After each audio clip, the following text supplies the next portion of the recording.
Movie की शुरुआत में हम एक रिज़ॉर्ट को देखते हैं और इसके बाद हमें एक सुमित्रा नाम की लेडी को दिखाया जाता है, जो यहाँ पे रिज़ॉर्ट में आए हुए एक बंदे के साथ रात में फिजिकल होने के बाद जब वो बंदा वापस जा रहा होता है तो अपने एक आदमी को भेजती है जिसका नाम सोनू होता है और वो दिमागी रूप से बीमार होता है और वो उसको भेजती है कि जाओ उससे पैसे लेकर आओ, जो मैंने रात में उसके साथ रात गुजारी है उसके पैसे बनते हैं। फिर वो जाके उनसे पैसे लेकर आता है और इस तरह से ये रिज़ॉर्ट चल रहा होता है।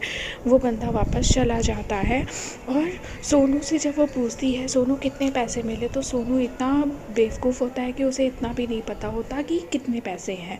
तो इस चीज़ से हमें समझ में आ जाता है कि उसके कितना दिमाग है। इसके बाद हम देखते हैं कि रिज़ॉर्ट में दो बंदे आते हैं और दोनों ही यंग होते हैं और वो वहाँ के मालिक से पूछते हैं कि क्या रात में वाइन का इंतज़ाम हो जाएगा। वहीं पर सुमित्रा भी खड़ी होती है तो रिज़ॉर्ट का मालिक बोलता है जी हाँ बिल्कुल वाइन का इंतज़ाम हो जाएगा। उसके बाद वो पूछते हैं इस लड़की की कितनी कीमत है, तो वो बोलते हैं ये लड़की यहाँ पर इसी काम के लिए है और रात में आप इसके रूम में जाइएगा, वो आपको बता देगी कि उसे कितने पैसों में आप ले सकते हैं।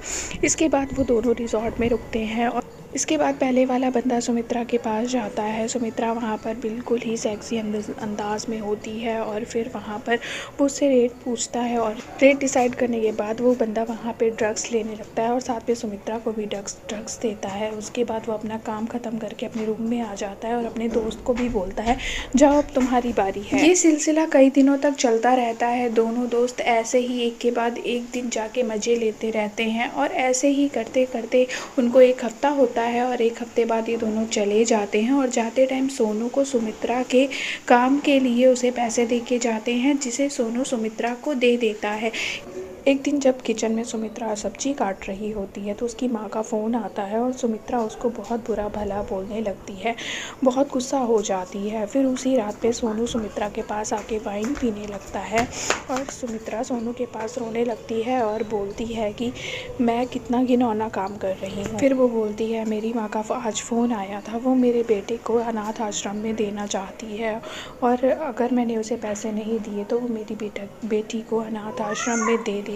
तभी सोनू के पास जो थोड़े से पैसे रखे होते हैं वो सुमित्रा के लिए निकाल के ले आता है। सुमित्रा यह देखकर रोने लगती है। तभी रिज़ॉर्ट का मालिक आता है और वो सोनू को बाहर भेज देता है और सुमित्रा के साथ ज़बरदस्ती करने लगता है। इन सब के बाद एक दिन रिज़ॉर्ट का मालिक यहाँ पे नहीं होता तो एक कपल आए होते हैं रिज़ॉर्ट में और वो भागकर आए होते हैं, लेकिन वो वहाँ पर बताते हैं कि वो मैरिड कपल है।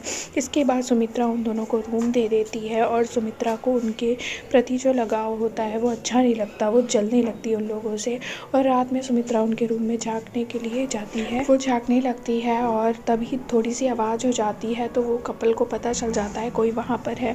वो खिड़की खोल के देखता है तो वहाँ पर कोई भी नहीं होता और फिर दूसरे दिन वो कपल वाली लेडी आती है सुमित्रा के पास और पूछती है रात में कोई आया था क्या, तो सुमित्रा कहती है यहाँ पर जंगली जानवर है, वही हो सकता है आए होंगे।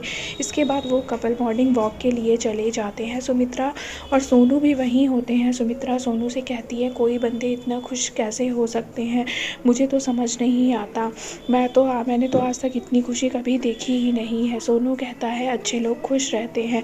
इसके बाद वो दोनों रात में वाइन पी रहे होते हैं और सुमित्रा ने सोनू को भी ड्रग्स दिया होता है।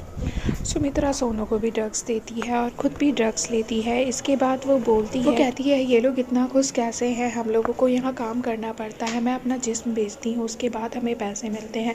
इसके बाद सुमित्रा उन लोगों के रूम में झाँकने फिर जाती है, लेकिन इस बार उनमें से लड़का देख लेता है सुमित्रा को और वो बाहर आकर सुमित्रा से पूछने लगता है। तभी सुमित्रा एक पत्थर उठाकर उस लड़के के सर पे मार देती है और पत्थरों से कई बार मारने के बाद उस लड़के की वहीं पर मौत हो जाती है और वहाँ से वो लड़की भी देख लेती है और लड़की भी दौड़ के आती है तो सुमित्रा उसको भी मारने लगती है और सोनू आता है तो सोनू से बोलती है इस लड़की को पकड़ के मार डालो। सोनू ड्रग्स के नशे में होता है तो वो भी उस लड़की को मार देता है और दोनों की वहीं पे डेथ हो जाती है। इसके बाद सुमित्रा सोनू से बोलती है इन लोगों को यहीं पे गाड़ दो ज़मीन खोद के, तो सोनू ड्रग्स के नशे में यहीं पर ज़मीन खोद के गाड़ देता है।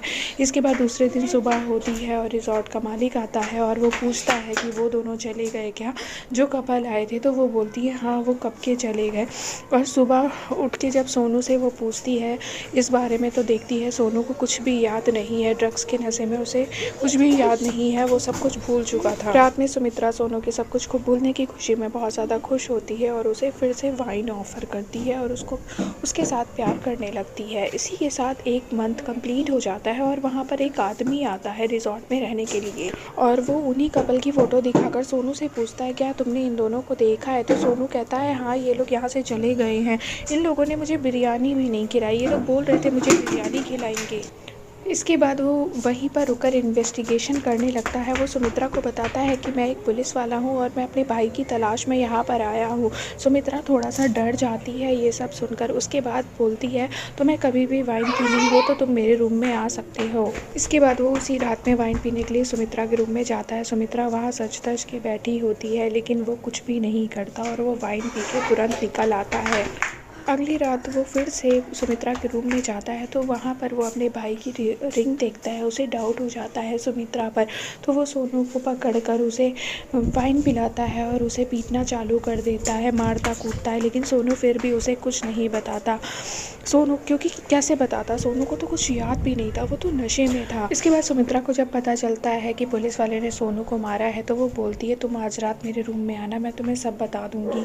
और वो रिजॉर्ट के मालिक को कुछ काम से भेज देती है। और जब वो पुलिस वाला उसके रूम में जाता है तो वो बोलती है मुझे पता है तुम्हारा भाई कहाँ है, और हैमर से उसके सर में मार देती है और वो बेहोश हो जाता है और उसको वहीं पे चेयर से बांध देती है। उसके बाद सोनू को फिर से बुलाकर उसे फिर से ड्रग्स देती है और ड्रग्स देने के बाद वो बोलती है इसे मार डालो और जाके गाड़ दो। बट इस टाइम वो सुमित्रा पर वार उल्टा पड़ जाता है क्योंकि सोनू उसे मारने की बजाय सुमित्रा को ही मार देता है और उसके बाद बोलता है मैं मुंह बंद करके था तो मुझे मुंह बंद करके ही रहने देती, बार बार मुझसे गुनाह कराने की क्या ज़रूरत थी। इसका मतलब है कि उसे सब कुछ पता था, उसे सब कुछ याद था, लेकिन उसने फिर भी कुछ नहीं बताया क्योंकि वो सोचता था कि मेरी रोजी रोटी तो चल रही है इसलिए मुंह बंद करके ही रहे। उसके बाद उसे उस पुलिस वाले को अपनी सच्चाई बता देता है और वहाँ से वो भाग जाता है। हमें दिखाया जाता है कि सोनू भागते हुए एक पहाड़ी पर पहुँच गया है और उससे ये गिल्ट बर्दाश्त नहीं हो रहा है कि उसने दो बेगुनाहों को मारा है, इसलिए वो कूद कर अपनी जान दे देता है। यहीं से ये स्टोरी ख़त्म हो जाती है।